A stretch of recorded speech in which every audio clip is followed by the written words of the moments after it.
Assalamualaikum warahmatullahi wabarakatuh. Halo teman-teman, perkenalkan saya Reno selaku moderator yang akan memimpin jalannya presentasi kali ini. Di sini saya juga akan ditemani oleh rekan-rekan saya dari kelompok 4, ada Arti, Putri, Gibran, Christopher, dan juga Nanda. Dan tentunya juga akan membantu menyampaikan materi yang akan kami bahas kali ini. Nah, jadi pada kesempatan kali ini, kelompok kami akan membahas mengenai tugas pada mata kuliah akuntansi manajemen, yaitu terkait dengan balance scorecard atau biasa disingkat dengan BSC. Jadi, yuk langsung aja kita masuk ke pembahasan. Nah, jadi pada pembahasan pertama kita akan membahas mengenai tentang definisi balance scorecard, di mana balance scorecard atau BSC adalah sistem manajemen kinerja berbasis strategis yang mengidentifikasi tujuan dan ukuran dalam 4 perspektif yang berbeda, yaitu perspektif keuangan, perspektif pelanggan, perspektif proses, dan juga perspektif pembelajaran dan pertumbuhan. Kemudian definisi itu sendiri juga ada dikemukakan oleh beberapa para ahli. Salah satunya yaitu menurut Anthony dan Govi Darajan, balance scorecard merupakan kerangka kerja komprehensif yang menerjemahkan visi dan strategi organisasi ke dalam serangkaian ukuran kinerja yang konsisten. Baik, selanjutnya saya akan membahas mengenai 4 perspektif utama dalam BSC. Nah, yang pertama ada perspektif tujuan dan ukuran keuangan. Nah, perspektif keuangan itu menentukan tujuan kinerja keuangan jangka panjang dan jangka pendek sesuai dengan strategi organisasi dan menjelaskan konsekuensi ekonomi tindakan yang diambil dalam 3 perspektif lainnya. Oleh karena itu, tujuan dan ukuran perspektif lainnya harus dipilih yang dapat mendorong pencapaian hasil-hasil keuangan yang diinginkan. Yang kedua, ada perspektif tujuan dan ukuran pelanggan. Nah, perspektif pelanggan menentukan segmen pelanggan dan pasar di dalamnya.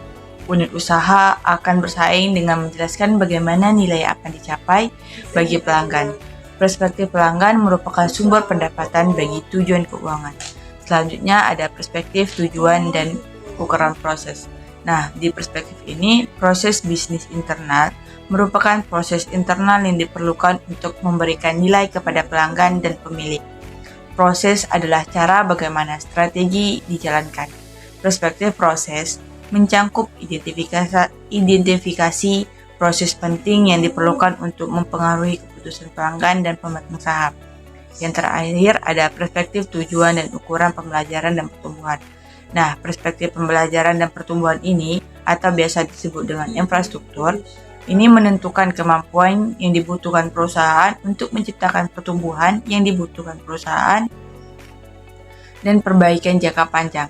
Nah, perspektif yang terakhir ini mencakup 3 kategori, yaitu ada enable, yang kemampuan karyawan, kemampuan sistem informasi, dan sikap karyawan. Nah, di sini juga terdapat motivasi pemberdayaan dan keselarasan. Adapun manfaat dari BSC itu sendiri, yang pertama, membantu perencanaan strategi yang lebih baik dan terstruktur dengan membangun kerangka kerja yang kuat, serta peta strategi yang menghubungkan berbagai tujuan strategis perusahaan. Yang kedua, meningkatkan komunikasi strategi dan ketepatan eksekusi, sehingga setiap divisi dapat berkolaborasi untuk mencapai tujuan bersama. Dan yang terakhir, memudahkan karyawan melihat keterkaitan antara tujuan individu dengan strategi perusahaan secara keseluruhan. Tujuan dari BSC. Tujuan dari BSC itu terdapat 5 poin. Poin yang pertama itu mengukur dan memantau perkembangan perusahaan dalam mencapai target yang telah ditetapkan. Selanjutnya poin yang kedua, mengkomunikasikan target dan strategi perusahaan secara jelas kepada seluruh karyawan dan pemangku karyawan. Terus selanjutnya, poin yang ketiga, menyelaraskan tujuan individu dengan tujuan organisasi sehingga setiap bagian perusahaan bekerja untuk kemajuan bersama.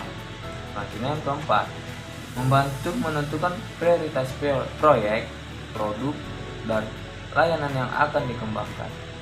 Selanjutnya yang kelima dan yang terakhir, menyusun job description karyawan sesuai dengan strategi perusahaan. sini saya akan mempresentasikan mengenai kelebihan dan kekurangan dari balance scorecard. Yang pertama itu komprehensif. BSC mencakup berbagai aspek, tidak hanya keuangan, tetapi juga pelanggan, proses bisnis, dan pembelajaran. Yang kedua, menyelaraskan strategi, membantu semua bagian perusahaan bekerja selaras dengan tujuan strategis perusahaan. Yang ketiga, koheren dan seimbang, menggabungkan tujuan jangka pendek dan panjang serta aspek finansial dan non-finansial. Yang keempat, adaptif dan responsif, mudah disesuaikan dengan perubahan lingkungan bisnis dan kebutuhan perusahaan.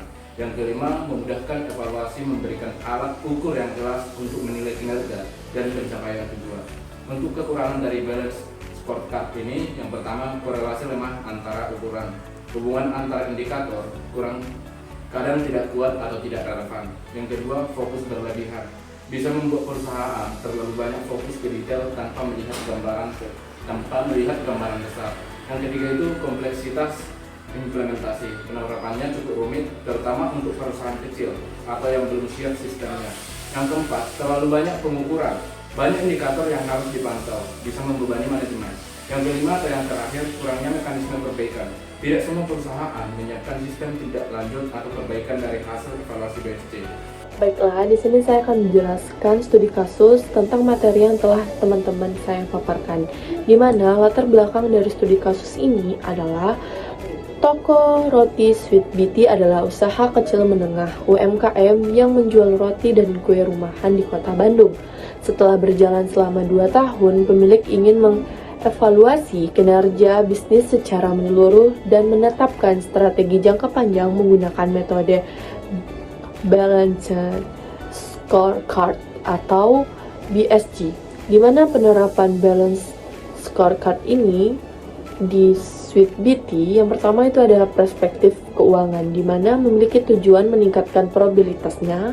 Indikator kerjanya itu laba bersih bulanan, targetnya itu meningkat sebesar 15% dalam 6 bulan, dan perspektif pelanggan itu ada di tujuannya itu meningkatkan kepuasan pelanggan. Indikator kerjanya itu skor kepuasan pelanggan dan survei bulanan. Yang ketiga itu ada target minimal 90% pelanggan menyatakan puas. Dan adapun perspektif bisnis internal dengan tujuan mempercepat waktu produksi. Indikator kerjanya itu juga rata-rata waktu produksi per batch roti. Dan targetnya itu adalah mengurangi waktu dari 3 jam menjadi 2 jam dalam 3 bulan. Nah, yang keempat itu ada perspektif pembelajaran dan pertumbuhan, di mana tujuannya itu untuk meningkatkan kompetensi karyawan. Indikator kerjanya itu jumlah pelatih karyawan, dan targetnya itu setiap karyawan mengikuti minimal 2 pelatihan dalam 1 tahun. Dan adapun kesimpulan dari studi kasus ini adalah dengan menerapkan balance scorecard, toko roti Sweet Beauty dapat membantu meningkatkan kinerja dari sebagian perspektif, tidak hanya keuangan. Pendekatan ini membantu keputusan strategis yang struktur dan menyeluruh. Kesimpulan dari materi yang telah kami paparkan semua dan studi kasus yang telah kami bacakan, di mana balance scorecard atau BSC adalah sebuah kerangka kerja komprehensif yang membantu perusahaan merencanakan, mengkomunikasikan, dan mengeksekusi strategi dengan melihat lebih dari sekedar ukuran keuangan. Ia juga mencakup perspektif pelanggan, proses bisnis internal, serta pembelajaran dan pertumbuhan. Manfaat utamanya adalah untuk membantu perencanaan strategi yang lebih baik dari struktur, meningkatkan komunikasi serta eksekusi strategi, dan memudahkan karyawan melihat terkaitan antara tujuan individu dengan strategi perusahaan secara keseluruhan. Meskipun BSC komprehensif, selaras, koheren, seimbang, adaptif, respon, dan memudahkan evaluasi keputusan, ia juga memiliki kekurangan seperti toleransi yang kadang lemah antara ukuran non-keuangan dengan hasil keuangan, potensi fokus berlebihan, dan hasil keuangan kompleks implementasi, resiko terlalu banyak pengukuran, dan kurangnya mekanisme perbaikan berkelanjutan. Dan intinya, tujuan BSC kunci adalah mengklarifikasi dan menghasilkan konsensus mengenai strategi perusahaan, mengkomunikasikannya dengan seluruh lapisan, serta menjelaskannya dengan tujuan departemen dan individu dengan strategis perusahaan secara keseluruhan. Baik, mungkin itu tadi beberapa materi yang bisa kelompok kami paparkan pada kesempatan kali ini.